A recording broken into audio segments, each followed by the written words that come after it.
কিছু তথ্য বলার সময় হয়তো উদাহরণ দিতে গিয়ে এমন এমন কিছু এসে যায় যেটা আসলে বলা ঠিক না। এই যে একজন নায়িকার নাম সেদিন মনে হয় পাবনা না কোথায় যেন, হযরত হাওয়া আলাইহিস সালাম তার চেহারার যে বর্ণনা আল্লাহ কোরআনে কারিমে দিয়েছেন, তাফসীরের ভেতরে পড়েছি, তারা বিশ্ব সুন্দরী ছিল। তাদেরকে বলা যায় হযরত জুলাইখা, ইব্রাহিম নবীর বড় স্ত্রী হযরতে সারা রাদিয়াল্লাহু তাআলা আনহা এবং নবীজির মেয়ে ফাতেমাতুজ জোহরা, তারা এই পৃথিবীতে সুন্দরী ছিল না? তাদের মতো সুন্দরী করে আল্লাহ কাউকে বানায়নি এবং কিয়ামত পর্যন্ত এত সুন্দর মানুষ আর আসবে না।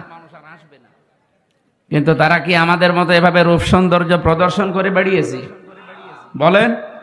আমি এই উদাহরণ দিতে গিয়ে বলেছিলাম যে এখন যারা বিশ্ব সুন্দরের তালিকা, এই যে দূরে কে ফিশান নাকি নাম, রশ্মিকা, এগুলো আমি পড়েছিলাম, যোগান্তর পত্রিকায় দেয় মাঝে মাঝে, পেপার পত্রিকা পড়ে দেখেছি যে এদেরও তালিকা আসে, এদের যে চেহারা দেওয়া থাকে, কোথায় হযরতে হাওয়া আলাইহিস সালাম আর কোথায় এই নায়িকা। ওদের তুলনায় তো কিয়ামত পর্যন্ত কেউ এরকম সুন্দরী আল্লাহ পাঠাবে না। এদের দেখেই মানুষ পাগল হয়ে যাচ্ছে এখন।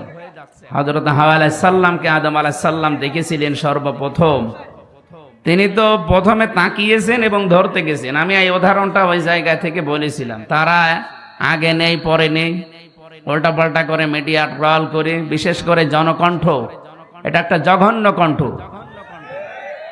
এদেশের বহু আলেম এবং শহীদ আল্লামা দেলাওয়ার হোসেন সাইদি রহমতুল্লাহ আলাইহি বহুবার বলেছে, জনকণ্ঠ এটা পত্রিকা না, এটা ভারতের এজেন্ট। আপনারা এই পত্রিকা কেনেন কোন কারণে?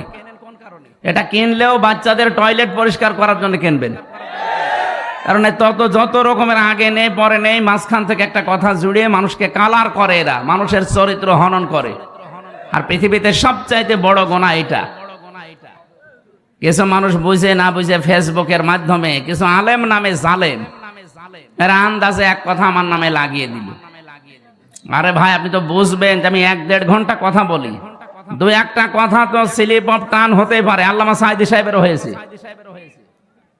কোন